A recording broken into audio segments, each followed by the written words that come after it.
पेट में अपनी पेंशन बहाली कर दी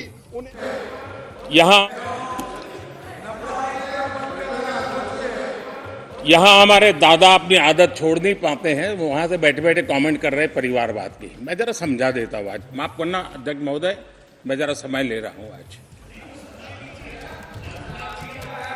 हम किस परिवारवाद की चर्चा करते हैं? अगर किसी परिवार में अपने बलबूते पर जन समर्थन से एक से अधिक अनेक लोग अगर राजनीतिक क्षेत्र में भी प्रगति करते हैं, उसको हमने कभी परिवारवाद नहीं कहा है। हम परिवारवाद की चर्चा वो करते हैं जो पार्टी परिवार चलाता है, जो पार्टी परिवार के लोगों को प्राथमिकता देती है, जो पार्टी के सारे निर्णय परिवार के लोग ही करते हैं, वो परिवारवाद है। न राजनाथ जी की कोई पॉलिटिकल पार्टी है, न अमित शाह की कोई पॉलिटिकल पार्टी है। और इसलिए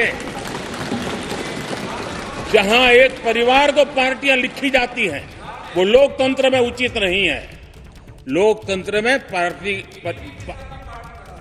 एक परिवार के 10 लोग राजनीति में आए, कुछ बुरा नहीं है। हम तो चाहते हैं नौजवान लोग आए।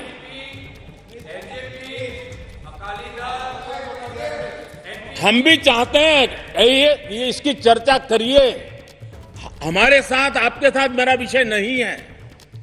देश के लोकतंत्र के लिए परिवारवादी राजनीति, पारिवारिक पार्टियों की राजनीति, ये हम सबकी चिंता का विषय होना चाहिए। और इसलिए मैं किसी परिवार के 2 लोग अगर प्रगति करते हैं, उसको तो मैं स्वागत करूंगा। 10 लोग प्रगति करें, मैं स्वागत करूंगा। देश में जितनी नई पीढ़ी अच्छे लोग आए, स्वागत योग्य है। सवाल यह है कि परिवार ही पार्टियां चलाती है। पक्का है कि ये अध्यक्ष नहीं होगा तो उसका बेटा होगा, ये नहीं होगा तो उसका बेटा होगा। ये लोकतंत्र का खतरा है। और इसलिए अच्छा हुआ दादा, थैंक यू। ये विषय कभी बोलता नहीं था, आज बोल दिया मैंने। आदरणीय अध्यक्ष जी, एक ही प्रोडक्ट को बार बार लॉन्च करने का भरपूर प्रयास हो रहा है।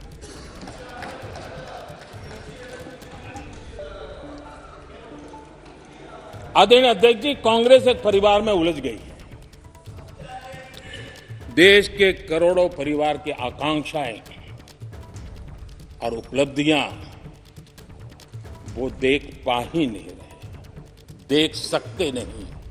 अपने परिवार के बाहर देखने की तैयारी नहीं है। और कांग्रेस में एक कैंसिल कल्चर डेवलप हुआ है। कुछ भी है कैंसिल, कुछ भी है कैंसिल। ये एक ऐसे कैंसिल कल्चर में कांग्रेस फंस गई है। अगर हम कहते हैं मेक इन इंडिया, तो कांग्रेस कहती है कैंसिल। हम कहते हैं आत्मनिर्भर भारत, कांग्रेस कहती है कैंसिल। हम कहते हैं वोकल फॉर लोकल, कांग्रेस कहती है कैंसिल। हम कहते हैं वंदे भारत ट्रेन, कांग्रेस कहती है कैंसिल। हम कहते हैं संसद की नई इमारत, कांग्रेस कहती है कैंसिल। यानी मैं हैरान हूं, ये कोई मोदी की उपलब्धियां नहीं है, देश की उपलब्धियां है।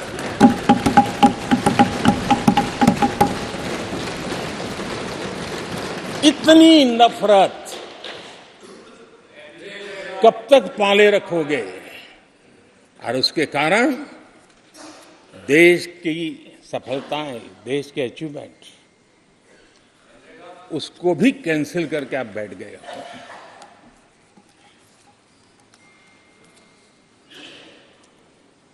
आदरणीय अध्यक्ष जी, राष्ट्रपति जी ने विकसित भारत के रोडमैप पर चर्चा करते हुए आर्थिक पहलुओं पर विस्तार से चर्चा की। अर्थव्यवस्था के मूलभूत जो आधार है, उसके की बारीकी से चर्चा की। और भारत की मजबूत अर्थव्यवस्था को आज पूरी दुनिया सराह रही है, पूरी दुनिया उससे प्रभावित है। और जब विश्व संकट से गुजर रहा है तब तो उनको और ज्यादा अच्छा लगता है। G20 समिट के अंदर सारे देश ने देखा है कि पूरा विश्व भारत के लिए क्या सोचता है, क्या कहता है, क्या आशा करता है।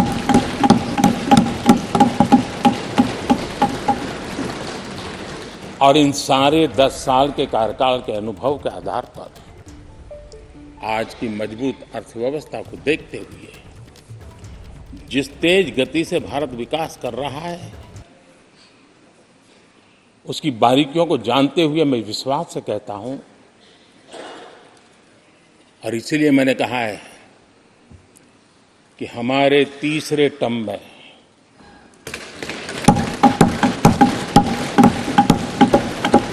भारत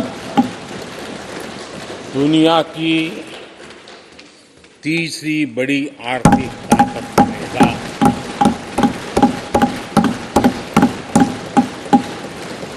और ये मोदी की गारंटी है।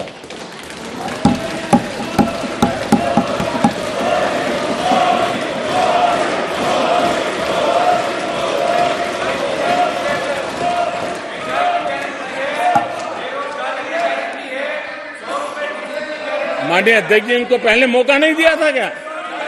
सबको मौका दिया है ना? हाँ।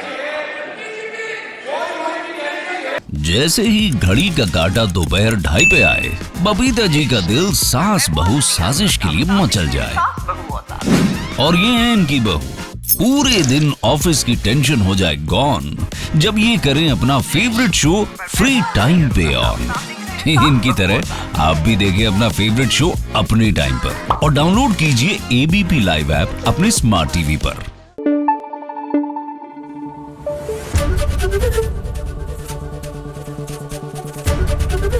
एबीपी न्यूज आपको रखे आगे।